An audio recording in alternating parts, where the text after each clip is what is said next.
Gran Ciudad. Análisis serio sobre los hechos más importantes que ocurren en nuestra región. Entrevistas con los protagonistas de la noticia, informes especiales y crónicas basadas en la investigación diaria. Gran Ciudad es dirigido por el periodista Juan Carlos Hurtado. Gran Ciudad.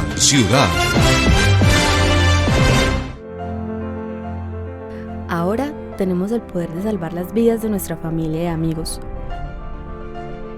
Podremos dar un paso hacia adelante para abrazar a los nuestros. Podremos dar un paso hacia la primavera. Medellín me cuida.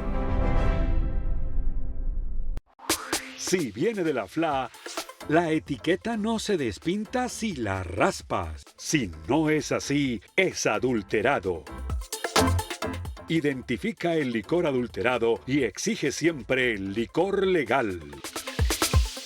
Una campaña de la Fábrica de Licores de Antioquia. Unidos, Gobernación de Antioquia. Estudia de manera virtual en el SENA. Cuídate en medio de la pandemia sin necesidad de detener tu sueño de formarte.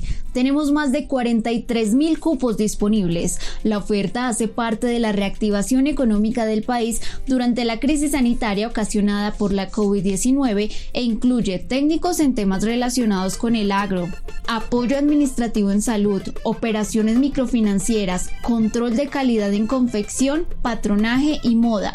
Tecnólogos en análisis y desarrollo de sistemas, logística, mercados, negocios y producción multimedia, y especializaciones tecnológicas relacionadas con diagnóstico organizacional, proyectos turísticos, asistencia técnica agropecuaria, planes comerciales, logística, marketing y negocios online.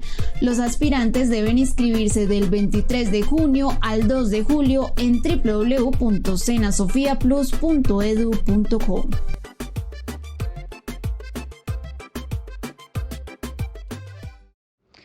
Futuro Sostenible son obras de desarrollo para el Valle de Aburrá, Regional Oriental Norte, fases 2, 3 y 4.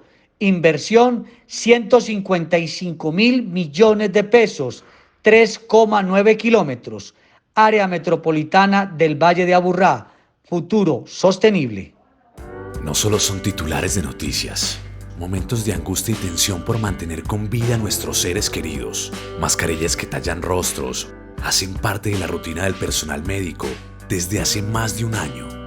Sus largas jornadas, turnos diurnos y nocturnos, fines de semana y fechas especiales, tiempo limitado con sus seres queridos, sus vidas también importan.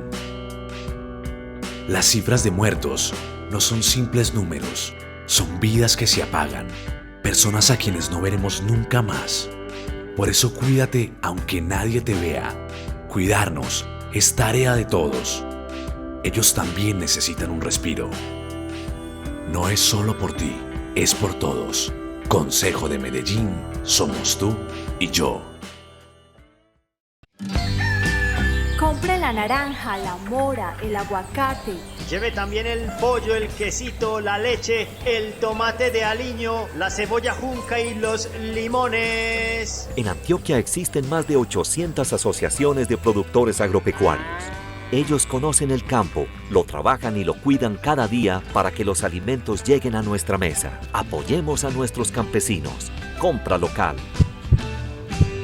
Unidos, Gobernación de Antioquia. Somos dueños de una ciudad que respira, sonríe, sueña y cada día se levanta para progresar. Somos dueños de colegios, empresas, instituciones, carreteras y lo más importante, nuestra tierra para arar y respirar. Con el control eficiente de los recursos públicos, Medellín es la que gana. Gracias por confiar en nosotros. Control eficiente, ciudad sostenible. Una bombilla puede hacer la diferencia. Con Antioquia LED reduciremos las emisiones de gas carbónico, mejoraremos la percepción de seguridad, generaremos un ahorro energético a los municipios, impulsaremos la conectividad rural y tendremos un departamento más sostenible. Para millones de personas, cambiar un bombillo es algo simple. Para nosotros, representa el futuro.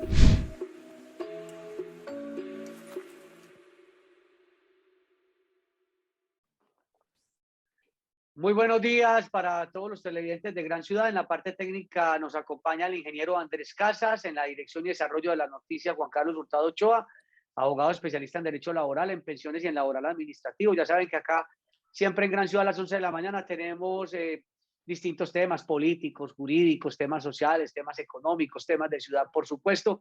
Gracias a todos los que se conectan con nosotros. Hoy viernes hemos querido hacer un consultorio jurídico, pero desde el ámbito de lo laboral, que tiene que ver con los despidos con justa causa, sin justa causa, el teletrabajo, cuándo se debe solicitar un reingreso laboral, cuándo se puede demandar, cuándo no, qué es conciliable, qué no es conciliable. Hemos invitado a un colega con quien nos gusta hablar mucho de estos temas también, que es el doctor Sandro Sánchez Salazar, pues, que es especialista en seguridad social, en derecho laboral, en temas sindicales, y siempre pues muy juicioso con el estudio de las distintas normativas y sentencias que se dan frente a estas situaciones. Doctor Sandro, buenos días. Juan Carlos, muy buenos días. Un saludo muy especial para usted y para todas las personas que nos están siguiendo en este momento en las redes, en este gran y buen programa. Y estoy presto a que entremos en el diálogo en materia de lo que usted acaba de plantear. Bueno, hace unos días yo estaba revisando la reglamentación del teletrabajo, y yo encuentro que eso tiene un enredo el ministro Ángel Custodio Cabrera, porque no saben diferenciar muy bien en lo que es trabajo en casa y teletrabajo. Casi que, ¿sabe qué estaba diciendo el ministro?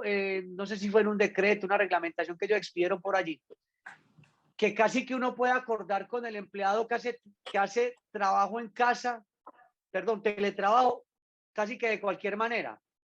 Y usted y yo sabemos que los derechos laborales son irrenunciables y que si hay una subordinación y se cumplen los tres elementos, no es lo que yo acuerde con el trabajador. Entonces está confundiendo mucho eso de personas que están haciendo teletrabajo y dicen, no, yo no le pago horas extras, no, yo no le pago recargos nocturnos, no, dominical y festivo, ¿cómo así? No, usted no tiene derecho por decir algo a prestaciones sociales, no, yo lo que tengo con usted es una prestación de servicio. ¿Por qué no aclarar como un poquito ese tema? Porque siento que mucha gente está inquieta con teletrabajo, trabajo en casa, y ahí creo que va a haber mucha dificultad. Bueno, a ver, lo primero que hay que clarificar es qué es el teletrabajo y el trabajo en casa, que son dos figuras totalmente diferentes. El teletrabajo está regulado mediante la ley 1221 de 2008 y el decreto 884 de 2012. ¿Qué es el teletrabajo? La misma ley y el decreto lo definen, dicen, eso es una forma de organización laboral que se efectúa mediante un contrato de trabajo, que está regido mediante una relación laboral dependiente, subordinada, de modo que siempre que vamos a hablar de teletrabajo, hablamos de trabajadores subordinados, no podemos hablar de trabajadores independientes. Al hablar de teletrabajo, inexorablemente, si estamos en el sector privado, tiene que existir un contrato de trabajo. Si estamos en el sector público, tiene que existir, si es empleado público, una vinculación legal y reglamentaria, un eventual nombramiento y una posesión, o si es un trabajador oficial, que también puede ocurrir que puede teletrabajar, existirá un contrato de trabajo. De modo, entonces es una relación laboral, es una forma de organización laboral que consiste en ¿qué? En el desempeño de actividades remuneradas, por eso se le paga salario al teletrabajador. Este va a prestar sus servicios por intermedio de las famosas tecnologías de la informática y de la comunicación.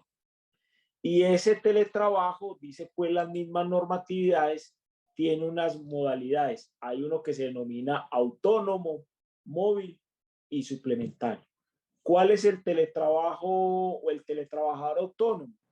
Es el que trabaja desde su propio domicilio o está en un coworking como hoy en día lo estamos viendo. En algunas ocasiones va pues a la oficina, pero por regla general se puede mantener por fuera. Los trabajadores móviles dicen pues que no tienen un sitio de trabajo establecido, entonces se puede estar trabajando desde las playas de Miami, conectado desde Cartagena muy tranquilamente. Lo que necesita es la tecnología, la informática y la comunicación, estará conectado por la red, y realizará su trabajo. Y está el otro que es el suplementario, que hay unos días que está en la empresa y otros días que realiza su trabajo en casa. Por fuera. Pero para que haya teletrabajo tiene que existir contrato de trabajo. Si usted en este momento lo vincularon laboralmente y le dicen, quiero que usted teletrabaje, se tiene que hacer una modificación al contrato de trabajo para realizar teletrabajo. Y la otra figura, la que está muy de moda pues hoy en día y que se generó con la pandemia, es el trabajo en casa. También ya sale una regulación y es la ley 2088 del 2021. Ese es para el trabajador que no tiene un contrato de teletrabajo, sino que le dicen, hombre, por unas situaciones ocasionales, excepcionales, especiales que se presentan dentro de esa relación laboral, yo le pido que usted me trabaje desde casa. Lo que ocurrió con la pandemia. Hombre, claro, nos tuvimos que confinar, entonces, señores, váyase a trabajar a su casa. Ese es el trabajo en casa, no es teletrabajo porque no es un contrato especial, sino que es trabajo en casa y tiene todos los derechos propios de la legislación laboral para que quede muy claro ese tipo de situaciones. Entonces, muy importante, doctor Sandro, hasta este momento explicarle a los televidentes que teletrabajo es una modalidad que empezó desde el año 2008, pero que no le habían prestado mucha atención porque en esa época no había pandemia, no había nada de eso, se hizo más que todo como para las madres cabeza de hogar, fue unas políticas públicas, por ejemplo, cuando Aníbal Gaviria era alcalde y tal, y en el 2012 se reglamenta, pero toma mayor fuerza con la pandemia porque obviamente sí hay un gran porcentaje de personas que están haciendo teletrabajo, no se renuncia a ninguna garantía laboral. Y el trabajo en casa es que yo trabajo en una empresa, pero por circunstancias como la pandemia le dicen, trabaje desde su casa. Pero ahí es donde viene el problema, doctor Sandro. Porque si a mí me dicen, trabaje desde su casa, trabajo en casa, entonces, ¿cómo hace el empleador para garantizar que los riesgos laborales le cubran dentro del hogar, que las condiciones de la silla que está utilizando, las luces que está utilizando, todos esos elementos puedan ser los adecuados y que si ocurre un accidente dentro de la casa se pueda considerar como un accidente laboral y la ARL pues responda o no haya una culpa patronal porque no es lo mismo uno en la empresa con todas las condiciones que estar en la casa sentado en una cama o en las condiciones de dificultad que yo pueda generar? Pero bueno, las normatividades del teletrabajo son muy claras en ese aspecto en materia de riesgos laborales. Hay una obligaciones tanto del empleador, del trabajador y de la misma ARL, por ejemplo. Entonces, si usted va a implementar el teletrabajo en su empresa, eso lo tiene que incorporar en el reglamento interno de trabajo. Y también cuando uno va a inscribir al teletrabajador como teletrabajador a la ARL, pues hay un formulario especial donde dice cuál es la actividad que uno va a ejecutar, el lugar en la cual va a desarrollar, cuál va a ser el riesgo, el que va a estar expuesto, cuál va a ser el centro, así como el horario laboral. Entonces, lo que ocurre en el teletrabajo, si está en esa jornada laboral, se puede considerar accidente de trabajo. Y de igual manera, si la persona está pues teletrabajando, la misma ley habla pues de esas protecciones en materia de riesgos laborales. No se puede generar una discriminación en relación con esas personas y le tienen que dotar, si está teletrabajando, pues de las herramientas necesarias para poder ejecutar el trabajo. Y lo que uno está observando es que muchas empresas mandan a teletrabajar a la gente, pero que no le dan los elementos necesarios, lo que usted hablaba de la silla o del escritorio. Ergonómica y la vaina. Exactamente, mucha gente uno la observa trabajando en la mesa del comedor con una silla toda inadecuada. Y lo mismo va a ocurrir con el trabajo en casa. Hay que dotarlo pues al trabajador de los equipos, de las herramientas para que él pueda cumplir con su trabajo y dar un buen rendimiento. No es que vaya para la casa y listo y conecte como sea, no, claro, venga, no tengo computador. No es en esta gente no tiene computador, entonces, o también hay mucha gente que no tiene un plan para pagar el internet, exactamente, que solamente es mínimo por el celular, entonces también se va a generar un auxilio de conectividad. Si estoy trabajando en casa, el auxilio de transporte me lo pagan como auxilio de Por eso lo conectividad. están cruzando. Bueno, doctor Sí. Sandro, pasemos al otro asunto de lo laboral. A uno, uno con los ejemplos que la gente le cuenta, uno tiene pues tema para desarrollar. Conozco una persona que lleva 35 años trabajando en un hospital público. Y él dice, si yo renuncio, ¿a qué tengo derecho? Siempre hay como el pensamiento que una persona, porque lleva muchos años y renuncia, le van a dar como una indemnización especial y va a salir, como dicen los pelados, largo de la empresa pública o privada. ¿En qué caso una persona que renuncie, además de las prestaciones sociales, podría tener un valor adicional o un recurso adicional o un salvavidas, como se dice? Bueno, ahí hay que diferenciar el tipo de servidor público. Si Sí. estamos en presencia de un trabajador oficial, si él presenta su renuncia motivada, que se genera un despido indirecto, que él renuncia es por el incumplimiento de las obligaciones salariales o prestacionales de ese empleador referente a él, ahí sí se podría solicitar una indemnización. ¿Cuál sería la indemnización? Partiendo del trabajo oficial que no tiene una convención colectiva, un pacto colectivo, etcétera, sería el tiempo que le hiciera falta para cumplir su contrato de trabajo. Si es un contrato a término indefinido, sabemos que en materia de derecho laboral administrativo, el trabajador oficial se le prorroga el contrato de 6 meses en 6 meses. Entonces, lo que le hiciera falta sería la indemnización que él podría reclamar judicialmente. Con el empleado público, no hay lugar al pago de una indemnización cuando él presenta su renuncia y dice, me permito presentar mi Estoy aburrido, de me voy. manera irrevocable. La presentó así de manera libre y espontánea. La legislación del empleado público no establece ese tipo de indemnización. Solamente se establece una indemnización a favor del empleado público, pero aquel que está en carrera administrativa y le es suprimido el puesto de trabajo. Ahí sí se establece una indemnización. En los demás casos, no hay lugar a ese tipo de indemnización. Sector privado, 30 años trabajando voluntariamente, no es una renuncia ni un despido indirecto, simplemente me quiero ir aburrido de cosas, tampoco tengo derecho a ninguna indemnización, que eso es algo que la gente tiene en la cabeza que porque llevan muchos años. Sí, se presenta mucho en la casuística de la atención a personas que renuncian y piden la asesoría después de que renuncian, que se pueden reclamar una indemnización. Cuando el trabajador renuncia escuetamente, por decirlo así, me permito presentar mi carta de renuncia a mi puesto de trabajo, muchas gracias por el tiempo que presté con ustedes, por decirlo así de manera formal. En el sector privado no hay lugar a ningún pago de indemnización por parte del empleador. Y hay un equívoco allí.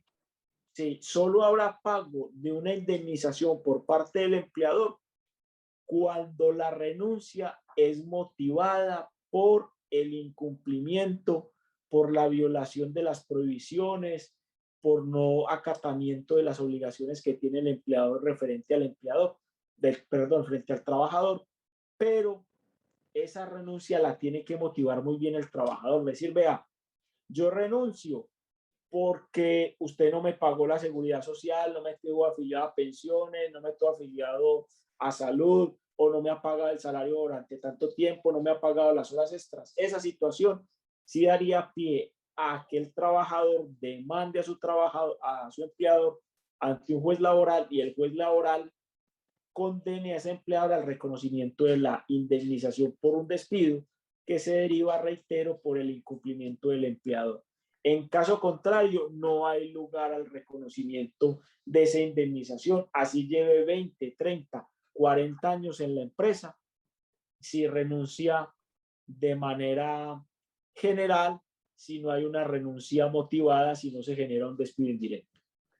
A mí no me gusta mucho la figura del acoso laboral, que es la ley 1010 del 2006, no me gusta porque siento que probar un acoso laboral es muy difícil, pero veo que el acoso laboral puede servir como un insumo. Cuando usted mencionaba ahora despido indirecto, que la gente, ¿cómo así que un despido indirecto? Claro, es que yo renuncié, pero era que me tenían tallado, que yo renuncié, no, pues, como no me iban a echar, me presionaron tanto que me hicieron renunciar, es un despido indirecto, pero ahí podría haber ese elemento, ahí sí creo que el acoso laboral conlleva a que se dé ese resultado que permita entonces ahí sí demandar y tomar el acoso laboral como un insumo. No sé si por ahí estamos de acuerdo o tiene algo que discutir frente a ello.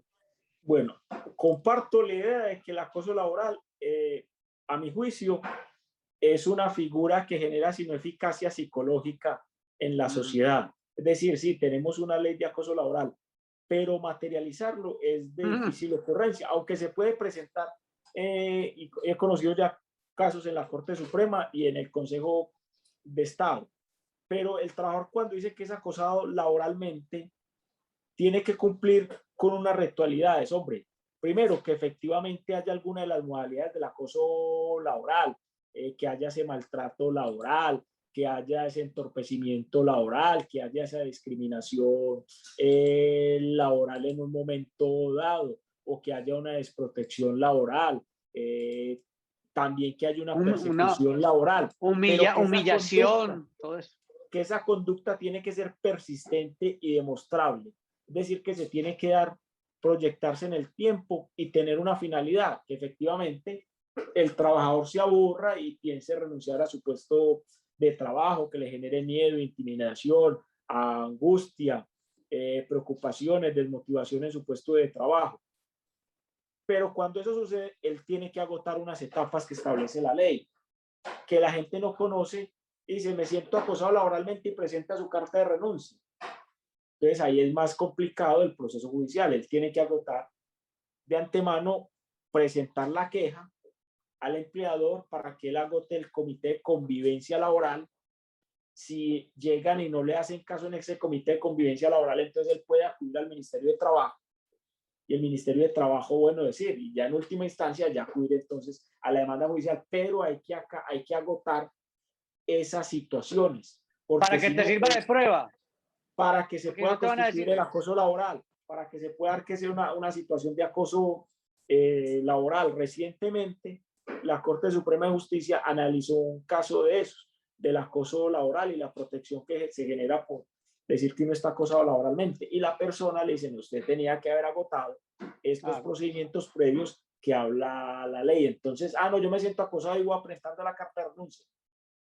Frene, primero busque asesoría, primero esté bien asesorado para que pueda tomar bien la decisión. Y es que lo que yo he manifestado acá, que uno va a mirar las sanciones en acoso laboral, son muy pequeñas las sanciones. Y además, cuando usted está hablando de acoso laboral, pocas veces o raras veces los compañeros le sirven de testigos. Nadie quiere ayudar en ese tema. Porque entonces quieren desvirtuar siempre. No, pues es que a Juan Carlos no le podía hablar duro porque ya decía que era acoso laboral cuando esto es una empresa, pues vamos a ver una sala de urgencias de un hospital.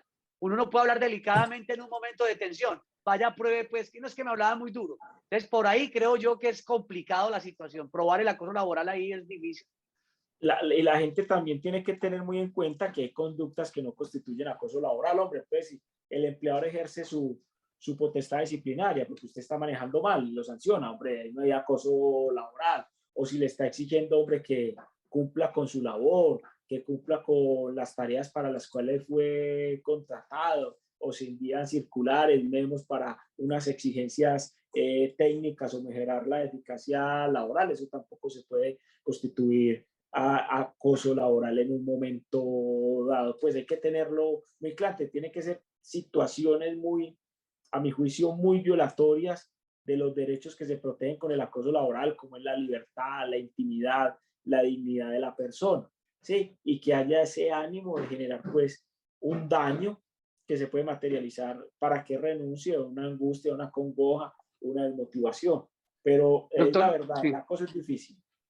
Doctor Sandro, ¿en qué casos puede ser efectiva la acción de tutela para un reintegro en materia laboral? Porque uno siente, y me perdonan pues los jueces de tutela, que a veces como que no se comprometen mucho con los reintegros laborales, porque como es en 10 días que tienen que analizar todo el panorama, entonces le dicen, no, vea, usted tiene la vía ordinaria, vaya y demande, y a veces estamos hablando de unos daños irremediables para la persona que necesita ese mínimo vital, pues de subsistir y tal.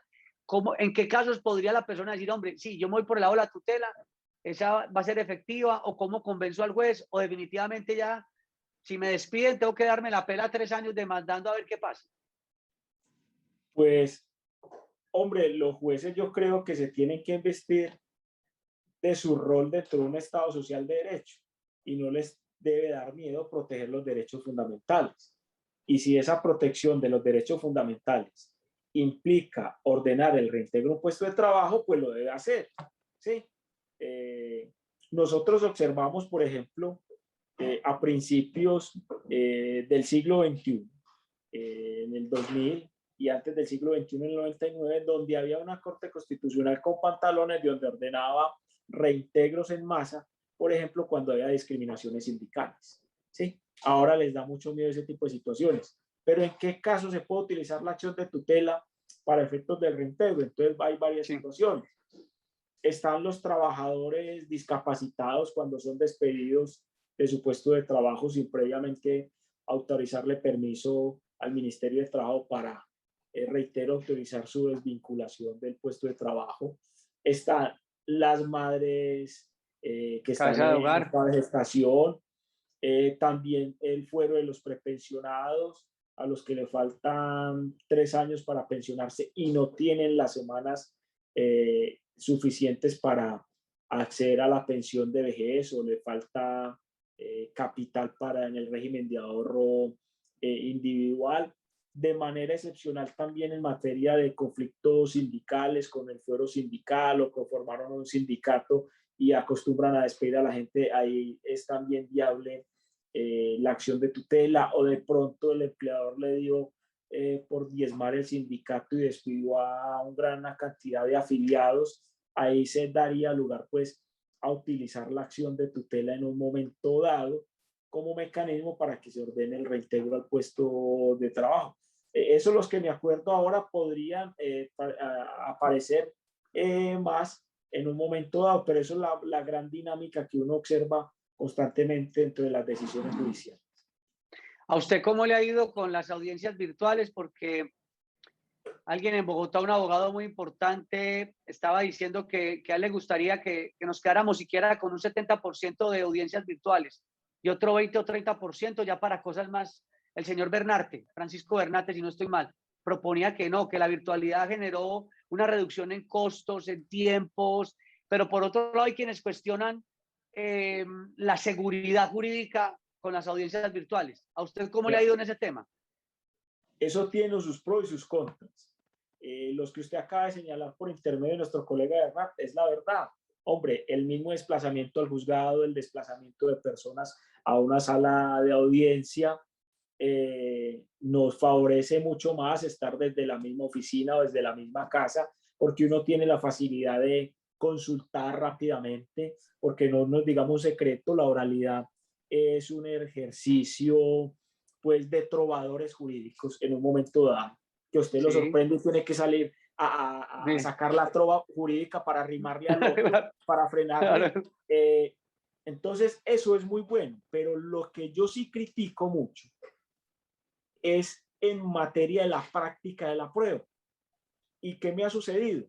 Que he observado que hay muchos colegas desleales que le ponen parlante o le ponen el teléfono a los testigos o al que van a interrogar para que escuche cómo va la dinámica de la diligencia.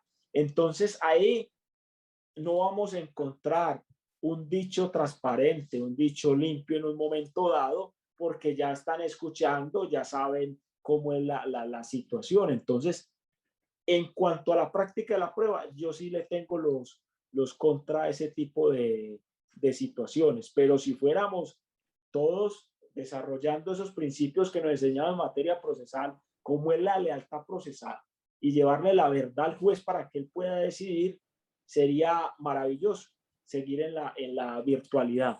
Pero yo creería que habría que limitarla en situaciones donde la práctica de la prueba es muy necesaria, esa prueba testimonial o ese interrogatorio, donde el juez sea vivencial, que observe, que tenga la inmediatez, que él se lleve una idea, porque eso es la oralidad de lo que efectivamente le están diciendo, y él viendo esas situaciones podrá fallar de mejor manera. En los eventos donde sea de puro derecho, bienvenida a la oralidad. Donde se discutan situaciones de puro derecho, bienvenido. O también hay casos donde hay poca prueba para practicar, se puede utilizar la virtualidad.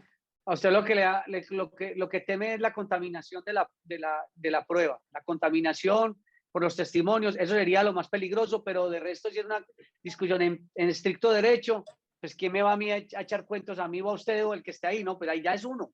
A menos que alguien le esté soplando por ahí, por WhatsApp, le esté escribiendo que tiene que responder, pero bueno, ya es otro asunto.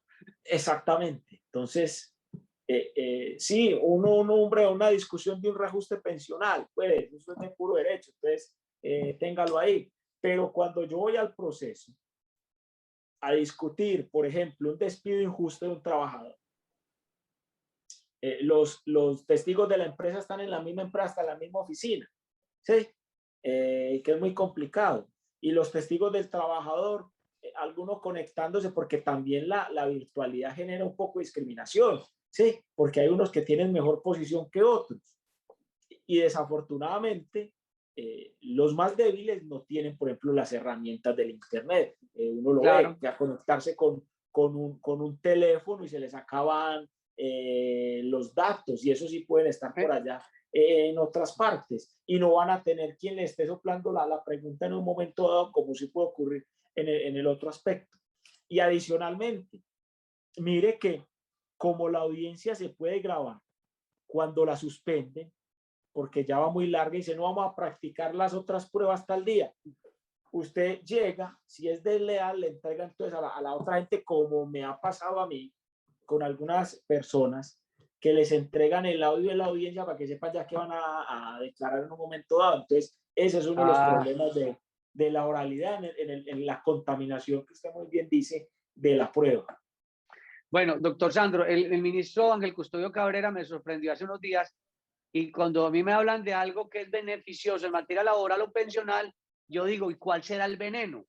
Cuando mencionó que ya estaban listos los convenios que ya hay algunos convenios actualmente para la construcción de pensiones con semanas cotizadas en otros países, que ya se abrió en toda América Latina, fue lo que dijo el ministro, para que todas las cotizaciones que se hagan en Ecuador, en Venezuela, en otras partes, se puedan combinar con las nuestras y construir una pensión. Yo sé que con España eso ha sido un gallo, pues hablando coloquialmente, no es tan sencillo. Pero usted, ¿qué le ve a esa iniciativa? Que hace rato la estábamos esperando. Sí, que haya una unificación y unos convenios que permitan esa construcción de semanas cotizadas en otros países. Bueno, a ver, Colombia tiene ya unos convenios celebrados con España, sí, con la República Oriental del Uruguay, lo tiene también, si mi memoria no me falla, con Ecuador y también con Chile. Tiene esos 4 convenios internacionales en materia pensional, es decir, que esas semanas que usted ha cotizado en esos países se le suman para la pensión de vejez acá o la invalidez o sobreviviente, y al contrario, las semanas de acá le sirven para acreditar los requisitos para acceder a una pensión en esos países, España, Uruguay, Chile, Ecuador, y si no estoy mal también ya estamos con Argentina. Eso es bueno, eso es necesario, porque es que estamos en un mundo de la globalización, estamos en una aldea global, donde hay una migración muy grande de trabajadores, donde encontramos que gente constantemente está cambiando de país, de domicilio, y a esas personas no las podemos dejar desamparadas, tienen que acceder a un beneficio pensional cuando les ocurre el riesgo de la invalidez, la vejez o la muerte. Lo que ocurre es que en la implementación las leyes están bien destinadas, pero son los operadores, por decirlo así, las administradoras de pensiones, los mismos ministerios, lo que van torpedeando el acceso al beneficio de la pensión de vejez, donde debe ser más ágil, más eficiente, no demorarse tanto tiempo en la convalidación de los diferentes tiempos en los diferentes países.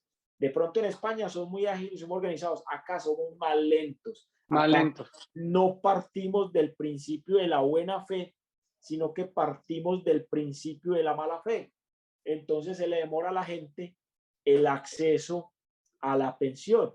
Yo, por ejemplo, he tenido casos, una pensión de sobrevivientes que estábamos pidiendo la convalidación de tiempos con Chile. Se nos demoró el proceso 2 años. 2 años en esa Pero por culpa de Colombia. Por culpa de Colombia, por los tiempos, porque los chilenos le informaron, pero Colombia no. Yo creo que había que traerle el Espíritu Santo para que creyeran en esas situaciones, hasta que por fin lo convalidaron y pudieron reconocer ese beneficio. También hay que decir, y no hay convenio, pero yo sí considero que esa semana se deben de tener presente, es en la Comunidad Andina de Naciones. Los países que hacen parte de la Comunidad Andina de Naciones, esos tiempos, Perú, Bolivia, la antigua Venezuela, la misma Colombia, esos tiempos de esos trabajos en los diferentes países deben de servir para efectos de computar la densidad mínima de cotización o semanas de cotización para efectos de reclamar la pensión de invalidez, vejez o sobreviviente. Y estamos en mora también de hacer unos convenios pues en Estados Unidos, al menos con el estado de la Florida, con Miami, que hay tanto colombiano de allá, que a uno lo llaman permanentemente a preguntarle sobre ese asunto. Usted tocó un punto muy importante. Para nadie es un secreto que Colombia celebró un tratado de libre comercio con los Estados Unidos. Se tocaron temas laborales, mas no se reguló nada en lo atinente a la seguridad social. Eso hubiera sido muy importante que se hubiera regulado, que esos tiempos trabajados acá o en Estados Unidos se computaran para efectos pensionales. Ya hay que esperar es que los dos estados, el estado federal, por el intermedio del gobierno Biden y acá con el presidente, por medio de los congresos, pues legislen la materia y se pudieran tener en cuenta. Pero esos colombianos que están en el exterior, también les he dado una recomendación siempre, hombre, cotice aquí en Colombia. Usted puede cotizar como colombiano en el exterior, ¿sí? Y podrá acceder más adelante a su pensión de vejez o su invalidez o sobreviviente. Y ellos ganando en dólares, con moneda fuerte. El peso bien devaluado que está ahí, con moneda fuerte. Cotice y haga de cuenta, perdóneme la expresión, como una natillera. Hágale ahí sin miedo. Y algún familiar le recibe aquí el pago. Juan, es que yo les digo a ellos, por ejemplo, cuando me reúno, hombre, usted se gasta, coloquemos, pues, el dólar está casi a 3.500 pesos. En la cotización sobre un salario mínimo, solamente tiene que pagar la pensión, serían como $50. Eso se lo gasta tomando cerveza un sábado o un domingo, por un salario mínimo. Entonces es factible y más si está pues en la Unión Europea con euros. Entonces es sencillo realizar esa cotización, sobre todo la gente que está joven o está en mediana edad le podría acceder al beneficio pensional.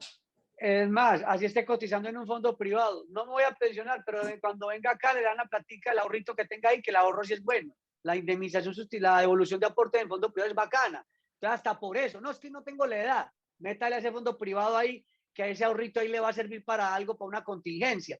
Y se puede hacer con un ejercicio, ganado de €1 y en dólares, le es muy fácil hacer ese ejercicio. Indudablemente, pero también hay que romper con un paradigma que desafortunadamente se viene en nuestra sociedad desde de manera antigua. Yo no me voy a pensionar, y eso es mentira. Cuando llego a la edad para pensionarse, donde empiezan los dolores de cabeza y los ay, hombre, yo por qué no coticé. Entonces, las personas que nos están escuchando, que nos están viendo, hombre, si usted está y puede cotizar, cotice. Si le puede recomendar a otro amigo, cotice. La pandemia nos enseñó que el beneficio económico más seguro es un ingreso pensional. Claro, el mínimo vital.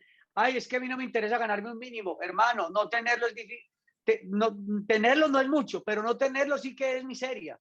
Porque usted por lo menos con un salario mínimo, una pensión, para algo le sirve. Y usted es testigo y lo sabemos. ¿Cuántas pensiones de invalidez que se han podido salvar y no se salvan porque esa persona jamás quiso hacer una cotización oportuna a un sistema de riesgos laborales, de pensiones? La gente cree que solamente el tema de vejez. Hay unas contingencias que usted lo sabe, que uno se pega de unas semanitas que no se cotizaron y que podrían dar una pensión y dice, hombre, pero si hubiera cotizado este señor al menos un año, ¿por qué no lo hizo? No, es que yo nunca pensé en eso. No, y con otro agravante que la gente todavía no ha dimensionado, y que tampoco se informa. En el año 2019 se hizo una reforma tributaria con la ley 2010 del 2009. Por allá hay un parrafito muy escondido, un párrafo cuarto del artículo 121, donde cuando usted es trabajador independiente y no le cotiza a la seguridad social, lo va a coger la OGPP, le va a cobrar un cálculo actuarial por lo que no cotizó y le va a cobrar unos intereses. Entonces, hombre, esto no es para asustarlo, esto es una dinámica, un ejercicio educativo, cultural, de que si usted puede cotizar, cotícele a la seguridad social. No piense que eso es una plata perdida, no, eso es un ahorro hacia futuro. Y si tiene una pensión, así sea el salario mínimo, tener una pensión del salario mínimo no es riqueza, pero no tenerla es mucha pobreza, porque cuando uno está en la tercera edad es donde más necesita un ingreso y sobre todo la protección en salud, porque es donde uno se empieza a enfermar. Eso que usted dice es importante. De hecho, usted hizo una especialización en Derecho Tributario para poder entender la dinámica de la UGPP y de la DIAN, porque es que la DIAN y la UGPP, la DIAN maneja pues todo este tema de la declaración de renta y los impuestos, pero la UGPP es como si fuera una DIAN, pero de la seguridad social. Y tienen unas facultades muy amplias. Ellos pueden perfectamente, Sandro Sánchez no cotizó en tal año y tal año, no hay tutía que valga, te pueden embargar, tienen todas las facultades de hacer lo que sea para pagar abogados para salirse de eso. Es un problema muy grande. Tengo un amigo que maneja ese tema, un colega nuestro que se llama el doctor Daniel Diosa, y dice, Juan, eso es bregar a bajar la sanción porque ni siquiera exonerar de sanción es muy difícil. Entonces sí es mejor pagar la seguridad social por A o por B. Indudablemente.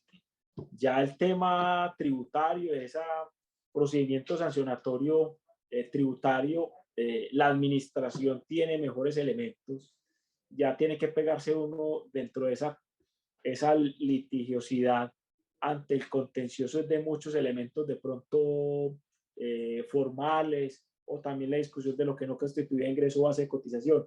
Pero cuando yo no cumplo con la obligación de cotizar siendo obligado, ahí es muy difícil la defensa, indudablemente. Claro. Hay otro tema, doctor Sandro, pues para ir cerrando este especial que estamos haciendo hoy viernes, sobre todos estos temas laborales, y que uno va a hablar con usted, la gente que no lo conoce, pues usted también es docente universitario y es muy gomoso de todos estos temas y muy juicioso. Ahora están planteando paradójicamente Álvaro Uribe Vélez, que digo paradójicamente porque la ley 100, todos los problemas en materia laboral y de pensiones, de alguna manera tienen que ver con Álvaro Uribe como congresista, como presidente. Y él ahora dice, reduzcamos el horario laboral.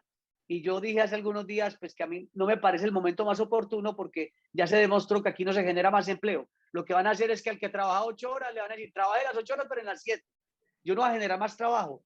Su opinión sobre ese tema, que obviamente falta la sanción presidencial, la revisión de la Corte, o sea, faltan unos pasos, pero que ha tomado mucha fuerza y que ha sido el Centro Democrático el que ha propuesto la reducción de la jornada laboral. Hombre, a mí me parece que esa ley es un ejercicio de populismo político, por las circunstancias en las que está viviendo el país. Los gremios económicos están quejando de que no tienen ingresos, de que están golpeados muy económicamente, y los vamos a llevar a reducir de manera progresiva la jornada laboral. Y dice el proyecto de ley, todavía está pendiente la sanción presidencial, de que se va a ir progresivamente disminuyendo la jornada laboral de 48 horas hasta llegar a 42 horas laborales. Pues eso es muy bueno, eso es muy interesante, puede ser bienvenido, pero en unas economías fuertes. Pero nosotros somos una economía informal. Eventualmente esta ley puede generar más informalidad porque se le va a aumentar los costos al empresario. Yo no digo una cosa donde nosotros hubiéramos seguido en esa curva ascendente en materia económica y no hubiera ocurrido la pandemia, era bienvenido porque se podía acomodar en un momento dado. Pero ahí tiene un beneficio: si los trabajadores van a tener más tiempo, se pueden dedicar más a otros tipos de situaciones personales, al ocio, a la familia, pero viene para el empleador ese costo en un momento dado. Entonces, ¿Yo qué puedo hacer como empleador? Reducir costos. ¿Qué hago? No, el que me estaba trabajando 48 horas, pues hermano, yo lo voy a tener que desvincular y voy a vincular a uno de 42 o de menos horas, pero lo voy a hacer proporcional a las horas que va a trabajar en un momento dado. Entonces, después de las 42 horas van a haber horas extras. Eso impacta mucho en los costos operativos de las empresas, en las cuales yo soy bienvenido en la reducción de la jornada laboral, pero creo que este no era el momento indicado por las circunstancias económicas que vive el país y que vive el mundo en un momento dado. Oiga, y lo dice usted que es defensor de los sindicatos. Lo que pasa es que amor no quita conocimiento. O sea, usted puede querer mucho a los trabajadores, a los sindicatos, pero uno también tiene que entender que quién genera el empleo, las empresas. Y si la empresa viene de una pandemia bien reventada, ¿cómo le vas a exigir más cargas si no van a tener cómo? Entonces, ¿qué hacen? El camino de la rata, empiezan a hacer otras cosas para cumplir con la norma, pero no generando mayores beneficios. No, sí, y también, a pesar de que soy muy afina a la defensa de los intereses de los trabajadores, porque considero que hay que tratar de agregarle más peso a ese plato de la balanza que es más débil, no podemos desconocer de que las empresas cumplen una función social y hay que cuidarlas, y la función social que cumple la empresa es que generan empleo. Si no hay empresa, no hay empleo, y si no hay empleo, claro, ¿qué ocurre? Nos afectamos todos, porque esto es un círculo. Entonces, eso también hay que mirarlo de esa manera, pero yo creo que eso lo hacen como una apuesta para las elecciones del 2022. 23, 22. Sí, exacto, 22. Entonces, es un ejercicio de populismo, a mi juicio y en mi sentir, porque habían otros proyectos de ley que sí eran necesarios, importantes, como la renta básica, en lugar de ir a rebajar la jornada laboral. Entonces, ese era un punto importante y vital que sí favorecía a los que más necesitaban. Entonces, ahí también uno dice, hombre, Dios mío bendito, ¿qué ocurre en nuestro Congreso? ¿No? Como las pensiones para las mujeres con 1.150 semanas en Colpensiones. Eran proyectos, iniciativas buenas. El reducir el monto de el ir pensionando a una persona con 1.000 semanas e irle descontando de la pensión lo que faltare. O sea, son cosas que sirven. Pero está en este momento la reducción del tema laboral no, porque ya se aprobó en su momento, siendo Álvaro Uribe Vélez presidente, recargos nocturnos, dominicales y vestivos, y eso no generó más empleo. No se generó más empleo. Entonces ahí está el ejemplo, ya tenemos un contexto de eso. No, mire, y va a generar nuevamente una diferenciación entre el sector público y el sector privado que hoy en día prevalece. En el sector privado se trabajan 48 horas como jornada máxima y en el sector público hasta 44 horas. Entonces, sí, señor, tiene razón. Simplemente esa situación, los empleados públicos podrán trabajar hasta 44 horas y los privados hasta 42 horas. Entonces, mire, pues, ese tipo de situaciones que tampoco la analizaron en un momento dado. Doctor Sandro Sánchez Salazar, abogado, catedrático, me complace haber hecho este especial con usted sobre distintos temas laborales y pensionales. Muchas gracias y estaremos atentos a las novedades que se presenten en materia de seguridad social. Reforma pensional no creo que vaya a haber antes de terminar el año. Ojalá que no la haya, que ese ha sido como el fantasma que hemos tenido últimamente. Yo no creo que el gobierno de Duque tenga el oxígeno para tirar una reforma pensional. No lo tiene. Ni una nueva, ni una eventual reforma laboral, aunque ya la metí pues con el 1174 del 2020. No, Juan Carlos, muchas gracias por la invitación. Más adelante tocaremos, por ejemplo, temas sindicales. Hay unas nuevas posiciones sobre la negociación de sindicatos de industria, los marcos sectoriales, que eso es muy insípido en Colombia, en otras latitudes sí, pero ya vemos cómo poco a poco la Corte Suprema de Justicia abre el camino con salvamentos de voto, aclaraciones de voto, donde se puede generar esa nueva dinámica en la negociación colectiva en Colombia. De nuevo, por aquí, bueno, gracias. Atento, presto, y lo que usted necesite con mucho gusto, y todas las personas que nos están siguiendo en este momento. Muchas gracias, doctor Sandro Sánchez Salazar. Cualquier inquietud de los teléfonos que aparecen en pantalla, los ponemos en contacto con él, que es colega nuestro. Aquí no hay vanidades ni celos, todos trabajamos con el mismo objetivo, que es apoyar a los ciudadanos en materia laboral y pensional. Gracias también al ingeniero Andrés Casas por estar con nosotros y a todos los televidentes que estuvieron pendientes hoy en Gran Ciudad. Un abrazo para todos. Ahora tenemos el poder de salvar las vidas de nuestra familia y amigos. Podremos dar un paso hacia adelante para abrazar a los nuestros. Podremos dar un paso hacia la primavera. Medellín me cuida.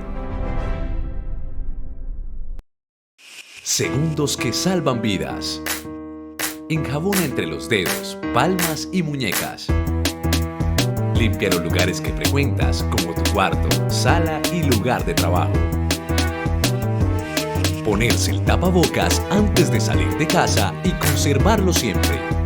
No toma tiempo cuando se trata de salvar tu vida y la de los seres que amas. Tú también puedes salvar vidas. Con pequeñas acciones logramos grandes cambios. No es solo por ti, es por todos. Consejo de Medellín, somos tú y yo.